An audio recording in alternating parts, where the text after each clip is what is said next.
Muy buenos días a todos. Sean ustedes bienvenidos a la segunda parte del webinar denominado Cómo heredar.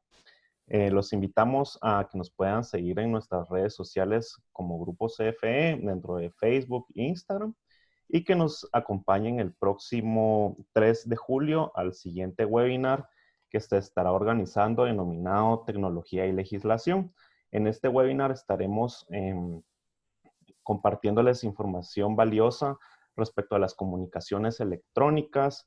Estaremos tratando también el tema de la firma electrónica, las asambleas virtuales y el tema en sí de la validez de comunicaciones electrónicas.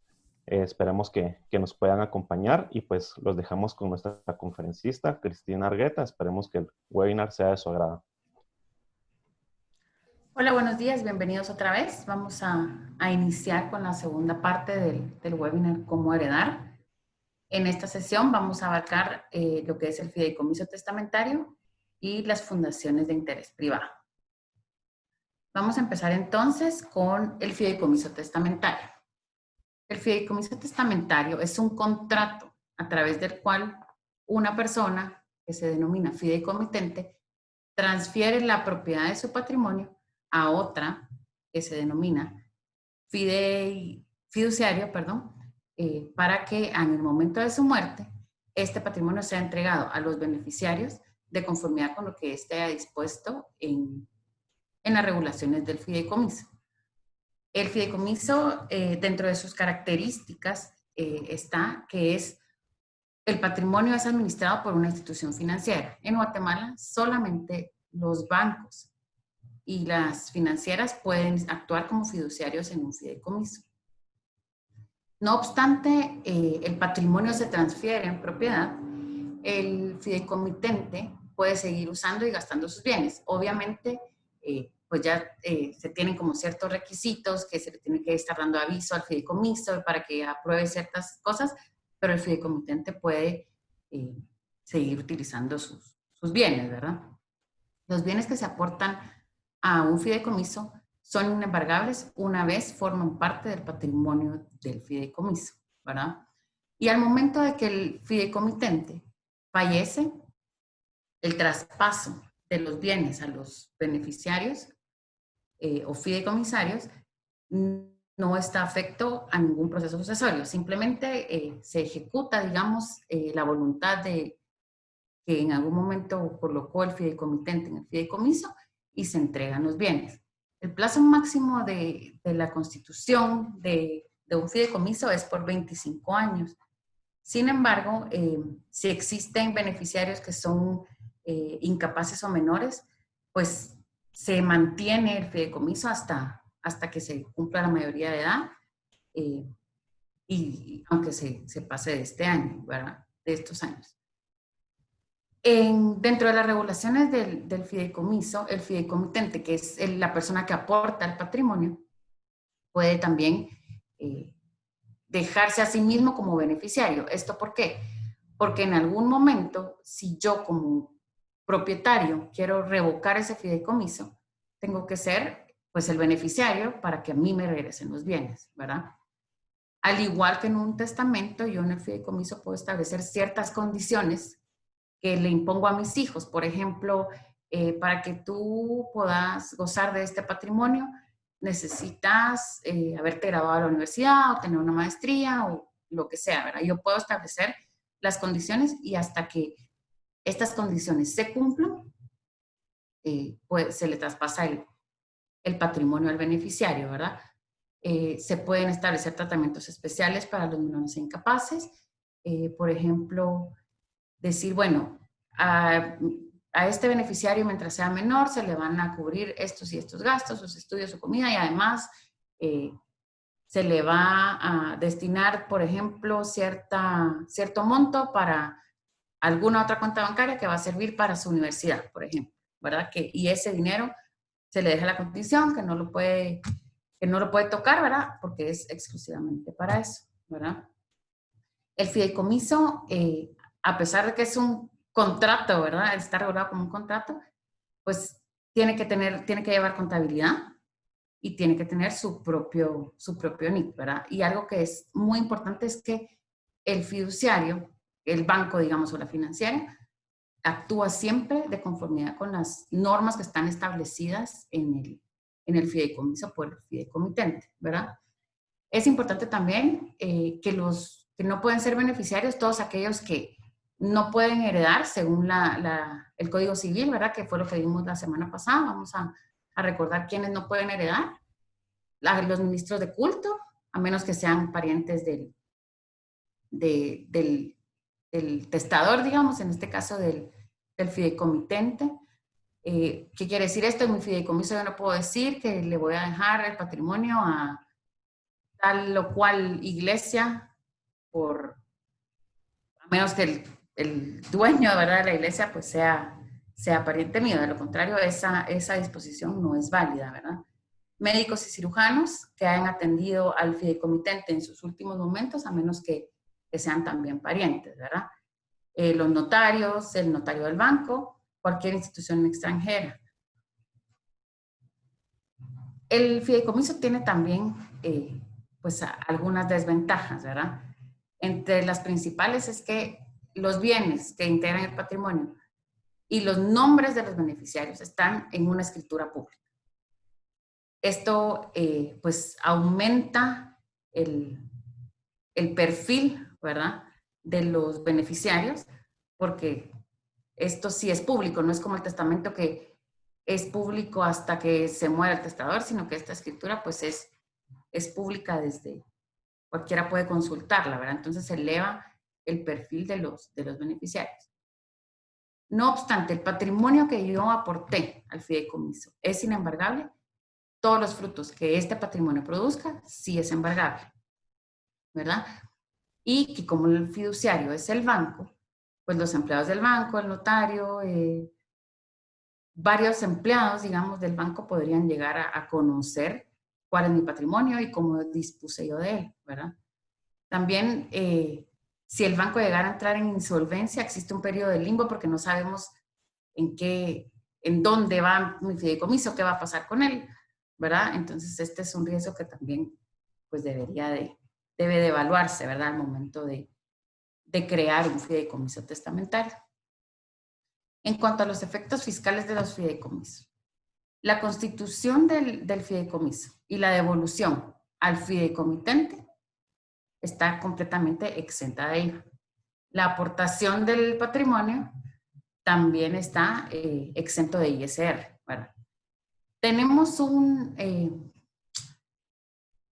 una, digamos, regulación en el Código de Comercio que habla que los inmuebles que están aportados a un fideicomiso, a la hora de entregarlos, pagan impuesto de conformidad con la ley del parentesco. ¿Qué quiere decir esto?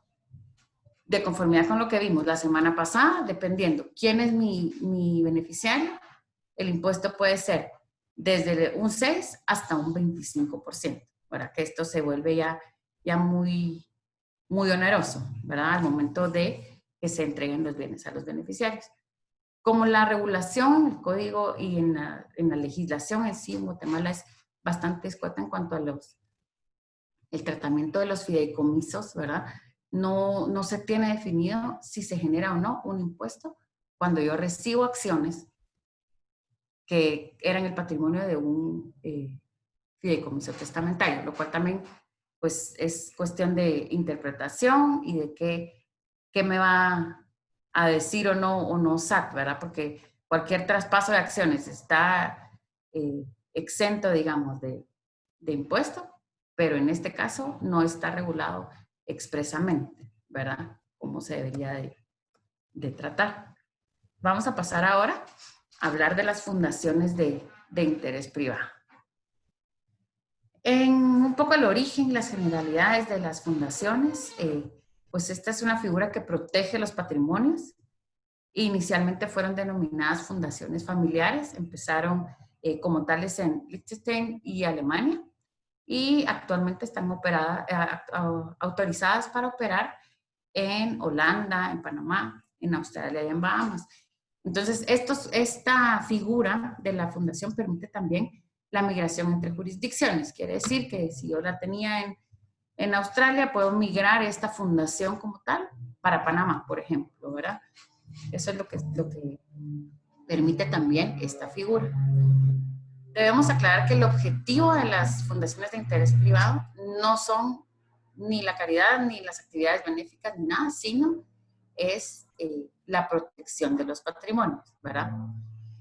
Este es como un híbrido entre el fideicomiso y la sociedad anónima, puesto que es justamente, se inspiró en los objetivos del fideicomiso, pero también tiene elementos de una sociedad anónima. La Fundación de Interés Privado es una persona jurídica con plena capacidad para actuar frente a terceros, ¿verdad? Así puedo actuar en contra de terceros, como pueden los terceros también actuar en contra de la fundación, ¿verdad? La fundación permite establecer distintos tratamientos para los beneficios y para el patrimonio. Por ejemplo, yo puedo establecer que mi cónyuge solo va a recibir beneficios, pero no va a recibir el patrimonio, porque el patrimonio se lo voy a dejar a mis hijos, pero mientras mi cónyuge esté con vida, ella va a recibir todos los beneficios, por ejemplo. Dentro de los beneficios más importantes de la Fundación de Interés Privado, tenemos la confidencialidad, porque permite que efectuemos transacciones o inversiones y distribuyamos los beneficios, y en realidad estas transacciones las realiza el fundador o quien el fundador designe, y no es como en el caso del fideicomiso, que es el banco, ¿verdad? Que yo todas mis transacciones las tengo que realizar a través del banco. Aquí, yo como fundador, yo realizo todas las actuaciones que yo quiera, ¿verdad? Tenemos también la protección, porque al igual que con el fideicomiso, los bienes que son aportados a una fundación, después de 3 años de haber sido aportados, ya son inembargables. Entonces, también es un mecanismo de defensa en contra de cualquier reclamación de terceros, ¿verdad? Y algo que es muy importante es el control que el fundador puede ejercer, digamos, en la fundación, porque puede ejercerla él mismo o puede ejercerla, como vamos a ver más adelante, a través de un protector, ¿verdad? Entonces, organizarla así para que, digamos, proteger de la forma que él desea, ¿verdad? Su patrimonio. Se puede también otorgar, digamos, superpoderes, que vamos a ver más adelante a qué nos referimos con eso, ¿verdad? Tenemos aquí cómo sería más o menos una estructura, ¿verdad? De una fundación. Entonces tenemos todas las que ustedes ven en azul, son las sociedades o las acciones que integran el patrimonio de las sociedades operativas. Lo más recomendable es que estas acciones pertenezcan a una holding, que sea solo la tenedora de acciones, y que sean las acciones de la holding las que sean aportadas a la fundación. Esto porque si yo, digamos, al momento de que se disuelva la fundación y entrego las acciones de la holding, en todas mis sociedades operativas, sean guatemaltecas o de cualquier otro país, los accionistas van a seguir siendo los mismos. Va a seguir siendo la holding más este otro accionista en donde se requieran 2, y en las operativas no va a haber ningún cambio que pueda levantar alguna bandera y decir, ajá, aquí cambió el accionista, ¿cómo cambió? ¿A qué valor o bajo qué mecanismo fue que se cambió este accionista? ¿Verdad? En la holding también se pueden regular pues todas las situaciones importantes entre los propios accionistas, ¿verdad? ¿Cómo voy a regular yo la venta de las acciones? ¿Cuál va a ser el precio? Los temas de junta de accionistas y consejo o junta directiva, que normalmente, por lo menos en las sociedades guatemaltecas, no hay una regulación específica, sino que ahí sí que los notarios en la mayoría de casos hacemos una misma sociedad y todo es con mayoría simple, y hay muchas decisiones importantes que se deben de tomar en las sociedades que todavía Guatemala no permite que se tomen, digamos, por la legislación guatemalteca, pero que yo las puedo regular en una holding para que esto venga y se replique y así se aplique en las sociedades en las que yo tengo pues la mayoría de participación o que pertenecen a mi grupo familiar, ¿verdad? ¿Cómo se crea la fundación? La fundación se crea pues también es una escritura pública. En la fundación se establece el patrimonio mínimo de $10,000. Esto va a registro público y es lo que queda registrado, ¿verdad? No hay no hay ninguna especificación del patrimonio en el registro público, ¿verdad? Que es una de las ventajas ante el fideicomiso, ¿verdad? Después de que ya está creada la fundación, lo que se hace es un reglamento. Este documento es privado y en el reglamento yo establezco quiénes van a ser los beneficiarios de mi fundación, en qué participaciones. Yo no tengo ninguna regulación o ningún límite para decir al beneficiario A le voy a dejar el 50% y al B le voy a dejar el 20% porque al C le voy a dejar el 30%, ¿verdad? No hay ningún límite. Entonces, cuando ya hacemos el reglamento, ahí endosamos en ese acto, digamos, las acciones a favor de la fundación y ya pasan a formar parte del patrimonio, ¿verdad? Como les comentaba, ¿verdad? Es importante tomar en cuenta la inembargabilidad del patrimonio después de 3 años de haber sido aportado esto, ¿verdad? Los beneficios que la fundación reparta mensualmente están exentos de ISR y de cualquier otro impuesto en Guatemala. ¿Por qué? Porque es una renta proveniente de fuente extranjera. Yo no lo generé en Guatemala y al momento, digamos, de que hubiera venido de una sociedad guatemalteca, al momento de yo decretar mis dividendos, yo ya pagué el impuesto que estaba afectado. Y al momento de decretar el dividendo en una holding, este dividendo está completamente exento de cualquier impuesto, ¿verdad? También, al momento de repartir los bienes, sea este dinero o acciones, no tiene ningún impuesto al que estén afectos en Guatemala, ¿verdad? Entonces, ¿qué pasa si yo entrego, como les comentaba, al momento de que se disuelva la fundación, yo entrego acciones de sociedades guatemaltecas? Entonces, puede ser un ingreso afecto porque hay un movimiento y un cambio en mis registros de accionistas de quiénes son ahora los accionistas versus quién era antes. Entonces, como les digo, a lo mejor, ok, se disuelve la fundación, pero ahora mis hijos, digamos, van a ser accionistas de la holding, que a su vez es accionista de todas las sociedades operativas, ¿verdad? ¿Qué pasa con los inmuebles? Yo puedo transferir inmuebles a una fundación. Esto no es recomendable porque aquí hay varios temas que debemos abarcar. Yo lo puedo hacer, eso es completamente viable, pero en el registro de la propiedad me va a aparecer que la fundación tal es la dueña de ese inmueble. ¿Qué pasa con los inmuebles? Los inmuebles normalmente, pues para lo que se pueden utilizar es para que viva el propietario o para que lo rente. Entonces aquí es donde nos viene el problema para la fundación. La fundación en sí no puede vivir en ese inmueble, entonces asumimos que tendría que rentarlo.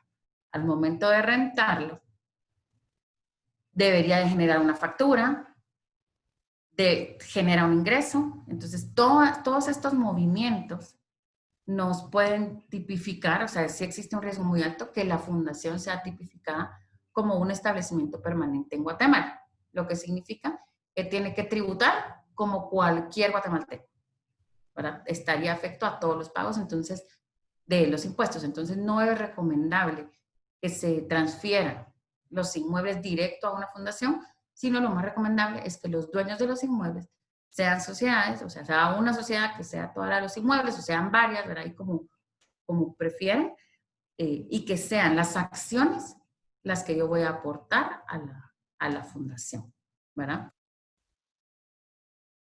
Podemos aportar a la fundación efectivo, podemos aportar, endosar las pólizas de seguro y las acciones de sociedades. Cualquier otra cosa, como les digo, se puede aportar. No es recomendable tampoco que aportemos los vehículos, por lo mismo, al momento de que yo tenga que hacer el traspaso del vehículo, para que la fundación pueda venir y me pueda firmar el traspaso del vehículo, tengo que tener un poder autorizado, inscrito en Guatemala, que me permite hacer esto, lo cual es un gran riesgo, ¿verdad? Las pólizas de seguro tenemos aquí una ventaja porque yo puedo establecer qué va a pasar, digamos, al momento de que yo fallezca, el beneficio va para la fundación y yo en la fundación dejo establecido que el beneficio se le va a repartir a mis beneficiarios de tal o cual forma, mientras que si yo solo lo dejo a mi beneficiario, a mi hijo tal, pues el beneficio va de un solo, ¿verdad? Entonces esto puede también llegar a pasar de que el dinero se pierda, lo que venía por el seguro se pierda o se derroche pues más fácil, ¿verdad? Como les estaba contando, los documentos que regulan la fundación son el acta fundacional, que es el documento público, y el reglamento fundacional. Entonces, ¿qué es lo que va en el acta fundacional y que está sujeto a registro público?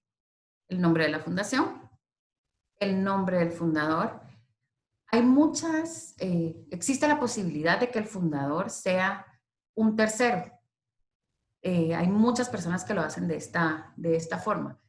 Nosotros, la verdad es que recomendamos que sea el propio fundador, el dueño del patrimonio, digamos, el que haga la fundación, por los poderes que él mismo se puede reservar mientras pues esté con vida, ¿verdad?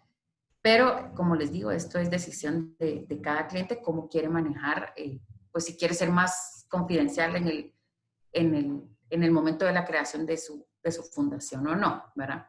El patrimonio inicial es de 10,000, que es lo que se establece en la escritura. Esto no es necesario que se modifique conforme yo lo voy aumentando mi patrimonio, ¿verdad? Y cómo opera el Consejo Fundacional. El Consejo Fundacional, vamos a hablar, es similar, digamos, a la junta directiva de una sociedad. Pues aquí en la escritura pública se establece cuáles son sus atribuciones, cuántos son el número de miembros, el mínimo son 3, cómo se nombran y cómo se remueven, quién puede removerlo, por qué causas, qué quórum es el necesario para que se lleve a cabo una reunión del consejo, cuáles son los votos necesarios para aprobar o no las resoluciones, y existe algo que es el veto del fundador. Vamos a ver más adelante, pero en términos generales es que el fundador es el todopoderoso y si él no está de acuerdo con una decisión que se tomó en el consejo, pues él puede vetarla, revocarla y esta queda sin efecto, ¿verdad? También dentro del acta de la fundación se establece cómo se va a declarar la incapacidad y la desaparición física del fundador. Como les digo, ¿verdad? La verdad que la fundación es se puede regular bastantes cosas y el poder regular qué pasa cómo se declara la incapacidad, cómo se debe actuar frente a una incapacidad, pues es algo muy importante porque a veces pasa que por una enfermedad o lo que sea quedamos con incapacidad, pero no tenemos nada regulado, entonces nuestros beneficiarios medio nos dan algo de nuestro patrimonio para medio cubrir, digamos, los gastos médicos y lo demás, pues, es para ellos. En este caso, pues, en el instrumento público solamente se establece, por ejemplo, que la incapacidad se va a declarar por un comité de 2 médicos. Se establece, por ejemplo, creo que es importante establecer que el médico no puede ser ni pariente del beneficiario, ni del cónyuge, ni de los cónyuges de mis hijos, digamos, ¿verdad? Porque no vaya a ser ahí sí que suena novela, pero cualquier cosa puede pasar, ¿verdad? Que el cuñado de mi hijo era médico y entonces haceme el favor y decir que mi mamá está, pues ya se le zafó un tornillo, ¿verdad? Ahí sí que todo se puede esperar, entonces se deja eso establecido. Y el mecanismo de cómo se tiene que hacer un acta, esta sí se debe inscribir también, ¿verdad? En el caso de la desaparición, también se dice, digamos, si se pierde, ¿verdad? O si en caso de un secuestro, o en caso de algún accidente aéreo, marítimo, pues la verdad es que ahora ya hasta regulamos cualquier desastre natural, ¿verdad? Que uno no sabe qué puede pasar, entonces ahí se deja establecido también al cuánto tiempo, si el fundador formaba parte del consejo, al cuánto tiempo después de que desapareció, se le puede destituir. ¿Por qué? Porque si yo no destituyo al fundador y tengo alguna resolución importante que tomar, pues voy a tener ese limbo, porque en la mayoría de los casos el fundador tiene, como le estaba diciendo, superpoderes que le permiten al fundador, pues, uno, hacer lo que él quiera, y dos, que solamente las resoluciones se aprueban si él está de acuerdo, ¿verdad? Entonces, es importante que regulemos que si la persona, el fundador, no está, pues lo podamos destituir del consejo, por ejemplo, en un plazo de 30 días. Esto es importante, estamos hablando solo de destitución del consejo porque todavía solo está desaparecido y no lo hemos declarado fallecido, ¿verdad? También en el acta fundacional establecemos cuáles son los límites para los beneficiarios. Por ejemplo, importantísimo, que era lo que les comentaba la semana pasada, yo aquí puedo establecer que los beneficiarios no pueden disponer de su derecho como beneficiario, que es lo que sí pueden hacer con un testamento, ¿verdad? Aquí, pues sí, tenés derecho como beneficiario, pero ese derecho no lo puedes vender, no lo puedes ceder, no lo puedes grabar, no puedes hacer nada con ese derecho, ¿verdad? Y cómo se toman las decisiones por el fundador y por el consejo. En la fundación existe una figura que se denomina protector. Esta no es obligatoria, pero muchas personas, digamos, que instituyen esta figura para proteger, para dar una protección adicional al patrimonio. Por ejemplo, es una empresa familiar, mis hijos nunca han trabajado en la empresa, no tienen ni idea de cómo funciona, de absolutamente nada. Y entonces yo no tengo en realidad a quién delegarle la administración de esta empresa que está hasta abajo, ¿verdad? Que está hasta abajo de mi estructura patrimonial, pero es la que en realidad genera el patrimonio para mi familia. Entonces yo, pues, introduzco la figura del protector. ¿Para qué? Para que cualquier, por ejemplo, ¿verdad? Cualquier decisión que se tenga que tomar en relación a la sociedad tal, debe de estar de acuerdo al protector, y el protector adicionalmente, por instrucción del fundador en su momento, tiene que llamar al asesor externo de esa sociedad para que también lo apruebe, digamos, o lo avale, ¿verdad? Que si quiero vender las acciones de esa sociedad que es la que constituye mi patrimonio, pues que el protector tenga que estar de acuerdo y ponerle también, pues, otras condiciones, ¿verdad? No solo el protector, sino también, como les digo, ¿verdad? Los asesores externos o directores externos de la sociedad, ¿verdad? En el reglamento, ¿qué voy a regular en el reglamento? Esto es importante, pues que sepan que, como les digo, es un documento privado. ¿Qué quiere decir eso? Yo lo hago como fundador, lo imprimimos, lo firmo, legalizan mi firma, y esta es mi voluntad. O sea, esta es de verdad la carne, digamos, de lo que yo quiero que pase con mi patrimonio el día que yo no esté. Entonces, aquí establecemos cuál es el patrimonio de la fundación. Se puede establecer en el propio reglamento, o pues lo que recomendamos también es que se haga en un anexo, para que esto se pueda ir cambiando y no implique, pues, cambiar el reglamento, ¿verdad? Sino que solo, pues, se agregue el anexo y este sea el que se vaya cambiando. ¿Por qué? Nosotros recomendamos, a nuestro criterio, digamos, es que si yo voy a modificar ya sea el acta o el reglamento, o en realidad, pues, cualquier sociedad o lo que sea, yo puedo modificar solo las cláusulas que a mí me interesan o los artículos que a mí me interesan. Pero esto me genera cierta inestabilidad, porque entonces, ¿cuántos documentos voy a tener yo que revisar? Porque resulta ser que en la modificación 1, yo dejé vigentes 19 de 20 artículos de mi acta, digamos. Pero luego hice la modificación 2, en la cual yo modifiqué 15 artículos. Entonces yo tengo que revisar todos para hacer como una integración de cuál es mi documento vigente, digamos, o cuáles son los artículos vigentes. Entonces nosotros, como les digo, recomendamos que cualquier modificación sea una modificación integral. Esto para las actas, incluso para sociedades guatemaltecas, ¿verdad? Que también es otro relajo, que a veces pasa más, ¿verdad? es más modificable una sociedad guatemalteca que tal vez un acta fundacional. El reglamento sí es modificable, pero como es algo privado, pues creo que es más fácil también hacerlo integral, ¿verdad? Entonces, en el reglamento yo establezco quiénes son mis beneficiarios, qué va a pasar con mi patrimonio. Pues digamos que hay 3 momentos. Mientras yo esté con vida, yo como fundador, ¿qué va a pasar con esos beneficios que reciba la fundación? Una vez que yo esté desaparecido o sea declarado mi incapacidad, y una vez que yo haya fallecido, ¿qué va a pasar? ¿Verdad? ¿Qué va a pasar también cuando yo dejé digamos que en el reglamento, instituido a un beneficiario y este beneficiario fallece? Entonces, ¿a quién le corresponden este patrimonio o estos beneficios que le correspondían, por ejemplo, a mi hijo, pero mi hijo sí tiene descendencia o no tiene descendencia? ¿Cómo vamos pasando, digamos, esa cadena de beneficios y de patrimonio entre beneficiarios cuando están o están con incapacidad o están desaparecidos, ¿verdad? Entonces también podemos establecer cómo lo normal, digamos, es, bueno, cualquier beneficio que vaya a repartir la fundación mientras esté el fundador es del fundador y él puede hacer lo que él quiera.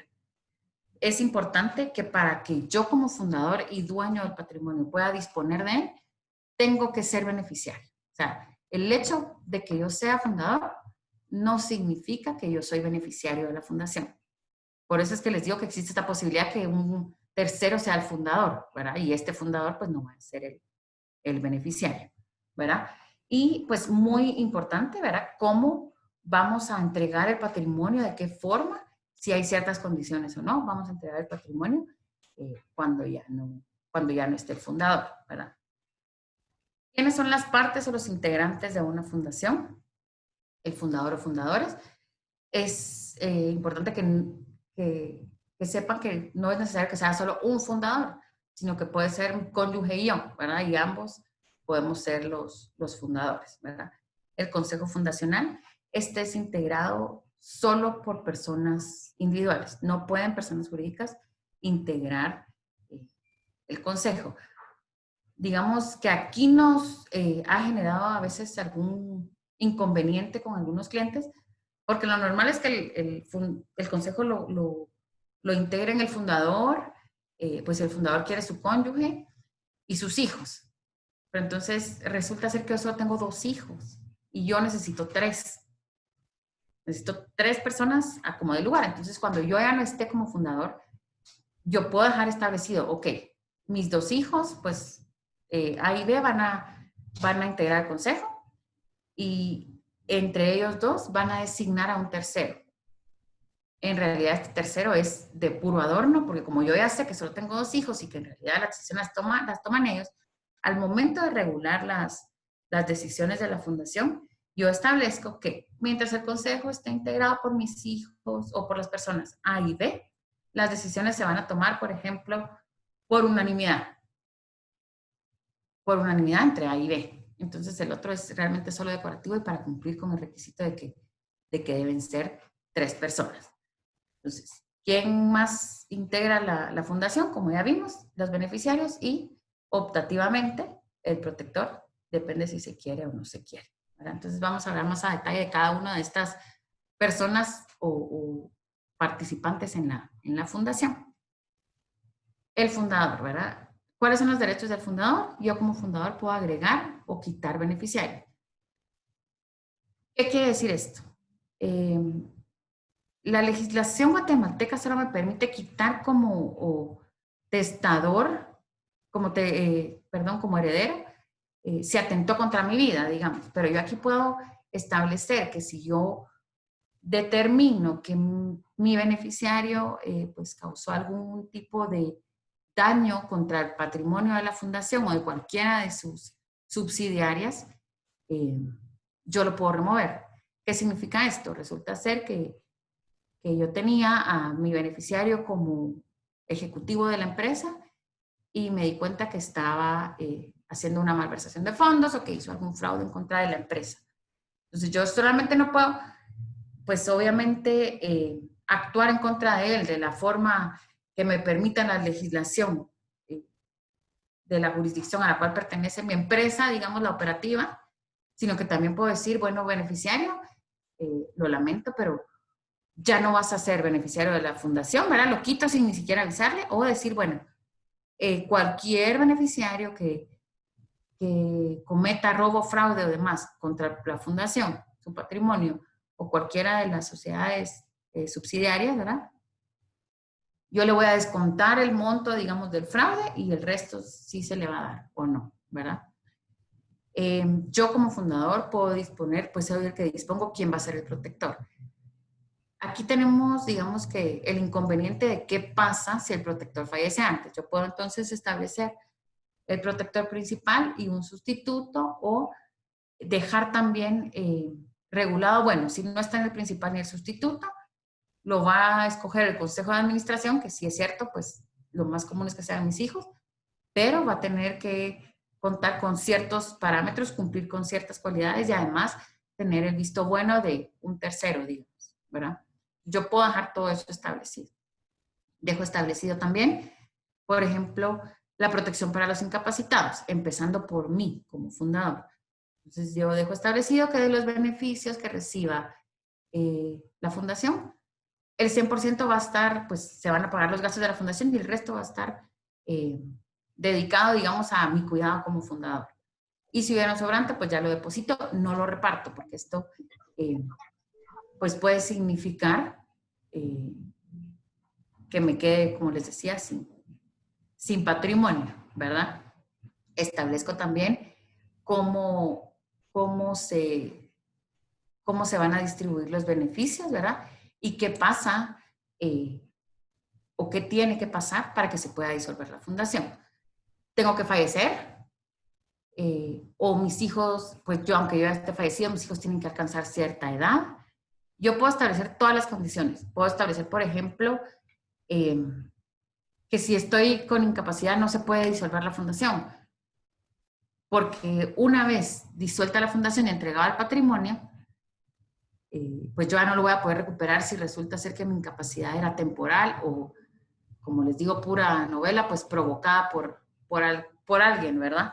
Entonces es importante definir en qué casos ya se va a poder llegar a la disolución de la fundación, ¿verdad? El consejo. ¿Qué es lo que hace el consejo? Pues administra el patrimonio de acuerdo a lo que dice el fundador. Decide si se puede invertir, si no se puede invertir, si se puede endeudar, qué obligaciones se tienen que pagar, qué se tienen que dar a los beneficiarios, los cuidados que se le tienen que dar a los incapaces.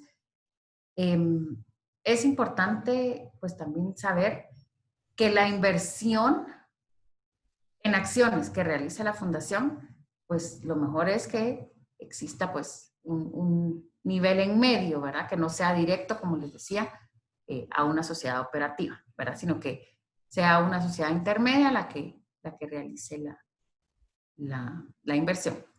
El consejo tiene que, pues, es el que está encargado de los cuidados del fundador, de que cuando él está declarado incapacitado, ¿verdad? También el consejo es quien decide a quién se le van a otorgar mandatos, a quién o de qué forma se va a distribuir el patrimonio o los beneficios. Por ejemplo, tenemos casos que dice, bueno, mi beneficiario, uno de mis beneficiarios es mi hijo, y si mi hijo fallece, yo no quiero que le den al cónyuge de mi hijo o de mi hija los fondos, sino quiero que el consejo los administre en favor de mis nietos. Entonces el consejo fundacional pues se encarga de hacer esto.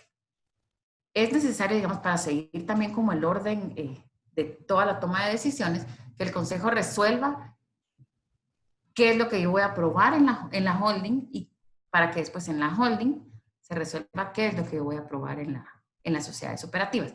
Todas las resoluciones deben de venir en cascada, digamos, ¿verdad? Vamos a hablar ahora del protector. El protector es la persona, como les digo, encargada es opcional y es encargado de fiscalizar al consejo o a los beneficiarios. Normalmente, pues fiscalizo al consejo y el consejo está formado por mis beneficiarios. Esto es, pues en el 99.9 de los casos, ¿verdad? Entonces, yo pongo ciertos límites para que mis beneficiarios no puedan tomar pues decisiones muy alocadas, digamos, qué sé yo, porque son muy derrochadores o porque están de luto con mi muerte y entonces no pueden pensar. Entonces yo pongo pues este límite que se denomina protector, ¿verdad? Que va a decir, no, mira, esto no es lo que tu papá quiere. No puedes hacer esto porque no es lo que tu papá quería, entonces no lo podemos hacer, ¿verdad? El protector, perdón, puede aprobar cualquier modificación en el acta o en el reglamento si el fundador le hubiera dejado estas facultades para cuando él ya no estuviera, ¿verdad? Si no, pues el protector solo se limita a velar, digamos, por el cumplimiento de lo que dijo o dispuso el fundador, ¿verdad? Los beneficiarios. Entonces, ¿qué? Yo como beneficiario tengo derechos y obligaciones. Por ejemplo, tengo que atender los requerimientos del fundador para cobrar beneficios. ¿Qué quiere decir esto? El fundador me puede decir a mí, como beneficiario, que para yo ser beneficiario y efectivamente cobrar algún u obtener cualquier beneficio de la fundación, yo tengo que cumplir, por ejemplo, con algún logro académico o con tener un trabajo estable fuera de la empresa familiar, digamos, o pues simplemente yo no le pongo ninguna condición adicional, ¿verdad? Sino que simplemente solo por ser mi beneficiario y el día que yo no esté, pues tienes derecho a recibir los beneficios, ¿verdad? Los beneficiarios también pueden reclamar contra cualquier resolución del Consejo que no se encuentre acorde, digamos, de conformidad con lo que hubiera establecido el fundador. Los beneficiarios también tienen el derecho de nombrar a los miembros del Consejo. ¿Esto cómo lo hago? La fundación puede ser de muy larga duración, entonces pensemos que yo como fundador tengo, pues, digamos, no sé, X años, ya mis hijos están grandes, tienen 40 años y ya tengo nietos de 18, pues mayores de edad. El día, y tengo 3 hijos y mis 3 hijos, digamos, van a formar parte del consejo. El día que uno de mis hijos falte, mis nietos, hijos de este hijo, tienen derecho de integrarse en el consejo, pero no todos, ¿verdad? Sino un representante de estos nietos. Entonces, por eso es que, digamos que los beneficiarios tienen derecho de nombrar a los miembros, porque dentro de esta rama familiar de mi hijo que falleció, digamos, se van a poner de acuerdo de cuáles de mis 5 nietos van a, pues, integrar el consejo, pues, en este periodo, ¿verdad? También, si el fundador dejó la facultad, en el caso de que quedara vacante el puesto de protector, pues nombrar a un nuevo protector. Es muy importante que dentro de las prohibiciones que tienen los beneficiarios es que uno le puede exigir al consejo que me dé mi patrimonio. O sea, es cierto, yo ahí ya sé qué es lo que me toca, digamos, pero yo no puedo exigirle al consejo que me dé el patrimonio, sino hasta el momento en que la fundación se vaya a disolver de acuerdo con las condiciones que ha establecido el fundador, ¿verdad? ¿Qué voy a regular yo en la fundación?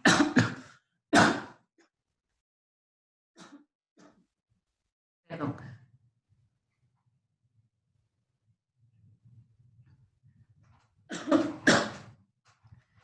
Voy a regular,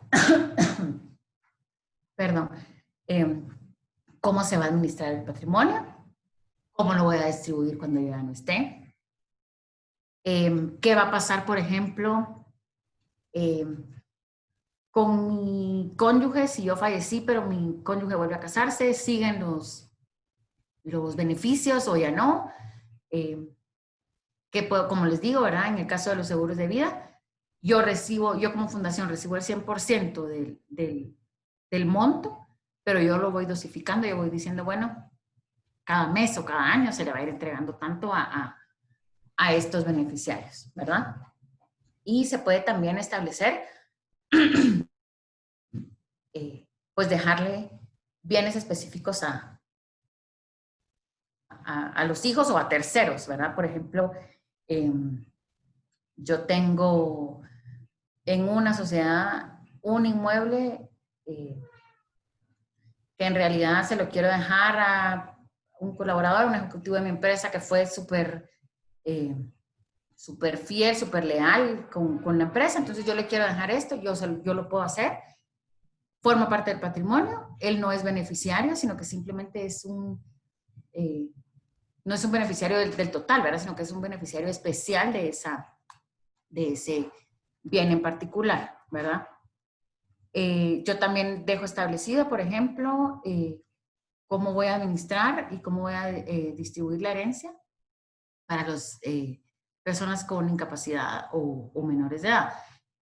En el caso, pues el menor problema, digamos, sería un menor de edad, porque tenemos la certeza de que en algún momento alcanza la mayoría de edad y yo puedo, como consejo, ya trasladarle el patrimonio. ¿Qué pasa con las personas que tienen incapacidad? Pues si la incapacidad es definitiva, yo puedo regular que la fundación va a seguir vigente y va a encargarse de la manutención de esta persona, ¿verdad? Muchas personas dicen, no, pero es que no voy a dejar a mis hijos amarrados para la fundación solo porque tengo pues este beneficiario con esta incapacidad. Ok, entonces, ¿qué es lo que podemos hacer? Disolvemos esta fundación madre, digamos, y dentro de las condiciones establecidas por el fundador está ok, A y B se pueden llevar su patrimonio, pero para el patrimonio C es obligatorio que se cree una nueva fundación. Y si esta fundación no está creada, yo no le puedo dar, por ejemplo, a A y a B su patrimonio, porque obviamente A y B van a ser los encargados o los miembros del consejo de esta fundación para velar por su hermano o su sobrino que tenga esta incapacidad, ¿verdad? Yo puedo dejar todo eso regulado sin ningún problema, ¿verdad? Dentro de las ventajas, el patrimonio es privado porque está en el reglamento, yo no lo establezco en ningún lado, sino que está solamente en el reglamento, es completamente privado. No pago ningún impuesto de la distribución del patrimonio porque pues, está completamente exento y yo estoy disponiendo de bienes que se encuentran fuera de Guatemala, ¿verdad? Y es importante que también se pueda establecer qué pasa si fallecen todos los descendientes del fundador, que es algo pues improbable, pero posible, mientras pues hay varios menores o qué sé yo, es posible que salgan todos de viaje, por ejemplo, y entonces hay un accidente de avión o algo así, pues que sí se vayan pues perdiendo ramas familiares completas hasta llegar a que no existan más beneficiarios, ¿verdad? Entonces vamos a hablar de las ventajas entre la fundación y el fideicomiso. En la fundación, el fundador dispone de su patrimonio como se le dé la gana. En el fideicomiso, la junta directiva que está, pues, o el fiduciario es el que va a administrar el patrimonio de acuerdo a lo que yo dispuse, pero pues ahí sí que es una operación completamente de confianza, ¿verdad? Y de confiar en que el banco de verdad va a hacer lo que yo digo, ¿verdad?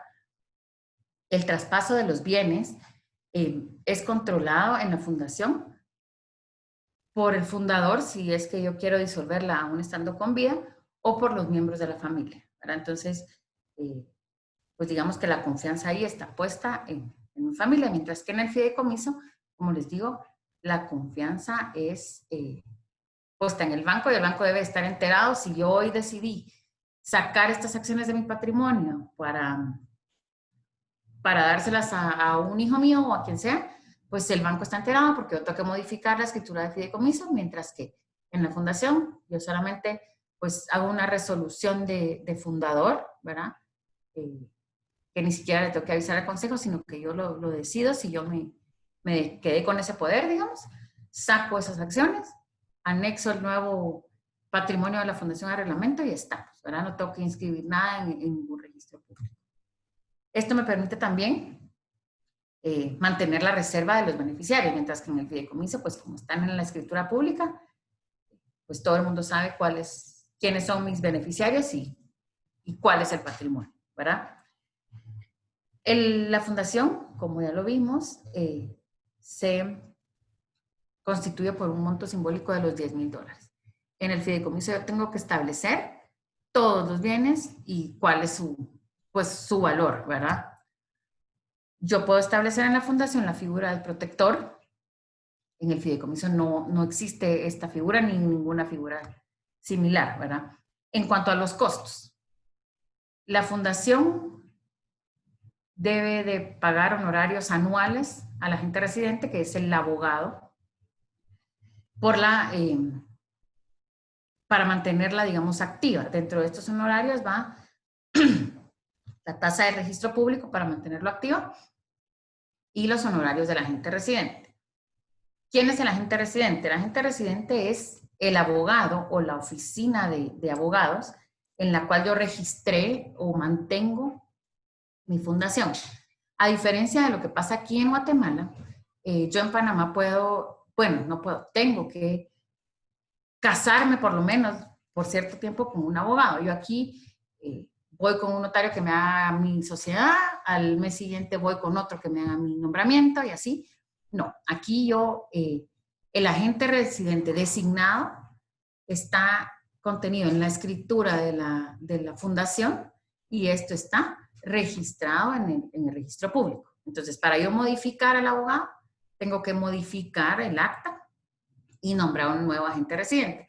En este caso, pues sí, no es necesario que se haga una modificación integral porque solo estoy modificando quién es el abogado que va a estar a cargo, ¿verdad? Entonces, por eso es que los abogados en Panamá cobran esta tasa de agente residente porque quiera que no, pues como abogado soy el responsable, digamos, de esta sociedad y si van a necesitar cualquier institución, sea panameña o de fuera, cualquier información a quien se la van a pedir, o sea, van a ir a ver al registro público, ¿quién es el agente residente? Tal, ok, yo ya me voy con tal y le pregunto. Entonces, estos son los honorarios que cobra el agente residente. Y en el fideicomiso, pues los honorarios son mensuales para el fiduciario. Digamos que algunos problemas que yo puedo encontrar en la fundación es, no tengo hijos o mis hijos son menores y yo fallecí, pues ¿cómo voy a encontrar personas íntegras e idóneas para el consejo de la fundación? Lo mismo pasa con los protectores, ¿verdad? O sea, está ese riesgo de, bueno, sí yo confío, pero ¿será que sí es realmente íntegro y va a actuar de conformidad con lo que yo quiera? Y también que si yo pues dejo una fundación muy cerrada de que no se puede hacer tal cosa y no se puede hacer la otra, y no le dejo la posibilidad de modificarse, puede ser muy fundación y muy, en teoría, muy fácil para entregarse los bienes que integran el patrimonio, pero a la hora de la hora está tan cerrada que se vuelve igual o peor que cualquier proceso sucesorio, ¿verdad? Y es muy importante tener el cuidado de no reunirse en Guatemala, que el consejo no se reúne en Guatemala, que no se tomen decisiones en Guatemala. Cuentas bancarias. La fundación no puede tener cuentas bancarias en Guatemala. Puede, pero no debe. Ni siquiera en los bancos que son offshore, sino tienen que ser bancos de verdad, entidades de fuera, ¿verdad? Porque si no existe el riesgo, como les comenté, de que sea considerado como un establecimiento permanente para efecto de impuestos y se les exija pagar impuestos como cualquier entidad guatemalteca. Es importante que desde el año 2015, 2016, existe una nueva legislación en Panamá que establece que las sociedades y las fundaciones deben llevar contabilidad. Esto fue a raíz de Panama Papers, entonces es importante también que esta contabilidad pues se lleve fuera de Guatemala, porque Dentro de los requisitos de constitución que me hace a mí el agente residente es, bueno, pues obviamente la información del fundador, de los miembros del consejo y demás. Y dentro de todo ya en sí de la fundación es en donde llevan sus registros contables. Entonces, al momento de que SAT o cualquier otra entidad pida a la gente residente, mire, ¿me puede indicar en dónde llevan los registros contables de esta fundación? Ah, sí, en tal dirección, Guatemala, Guatemala. Pues ahí ya tenemos el riesgo de que SAT nos tipifique como establecimiento permanente de nuestra fundación y ya, pues esta estructura patrimonial que habíamos hecho, pues ahora va a ser una estructura que va a pagar impuestos en Guatemala, ¿verdad? Como cualquier entidad guatemalteca. Bueno, con esto finalizamos el contenido de las fundaciones y los fideicomisos. No sé si tienen alguna duda.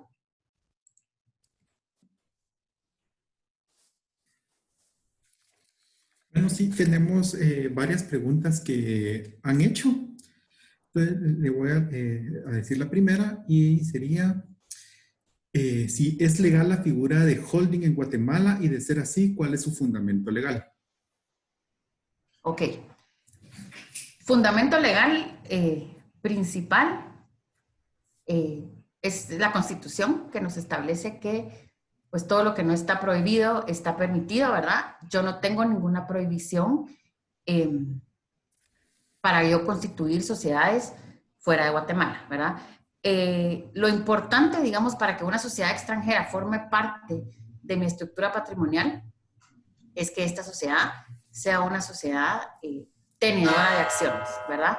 Que no tenga ninguna operación, ¿verdad? Porque esto pues ya nos lleva a otro tema con la tributación en el país al que pertenece de esta sociedad, ¿verdad? Pero no hay ningún inconveniente con tener una sociedad holding.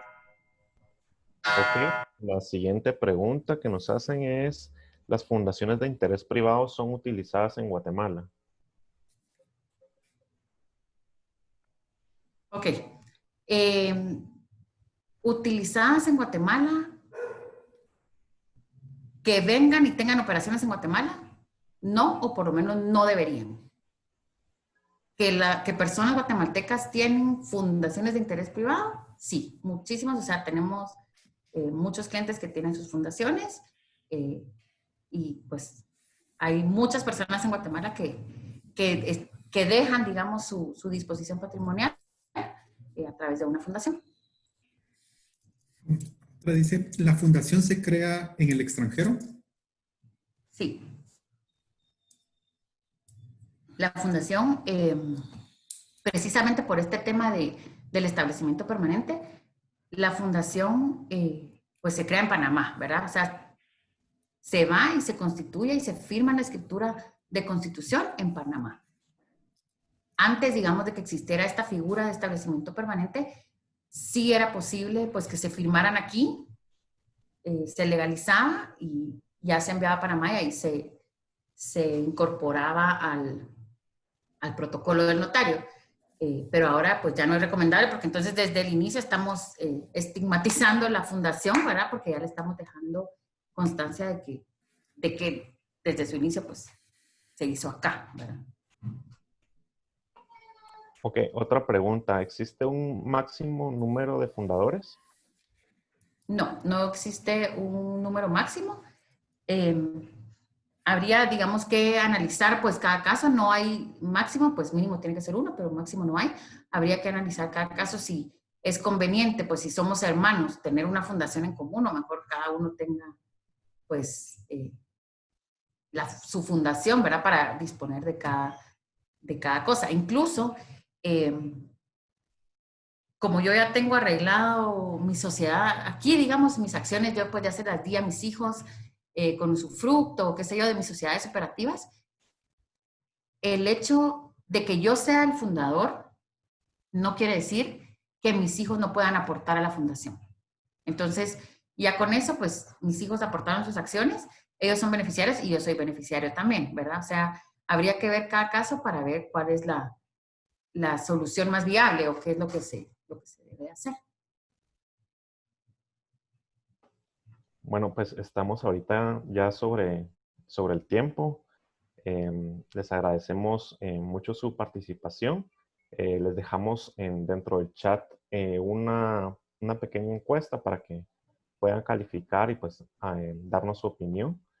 Esperamos que les haya gustado y muchas gracias a la licenciada Cristina. Sí, no, de nada, estoy a la orden, como les digo, pues al correo, o me pueden hablar por teléfono también, estoy a la orden para resolver sus dudas. Las dudas que quedaron pendientes de esta y de la sesión anterior, pues ahora sí ya las vamos a responder por correo, que no las respondimos en esta semana para esperar si habían más, ¿verdad? O si en el transcurso de la semana pues se hacían más dudas, pero ya en esta semana vamos a resolver aquellas que han quedado pendientes de esta sesión y de la sesión anterior.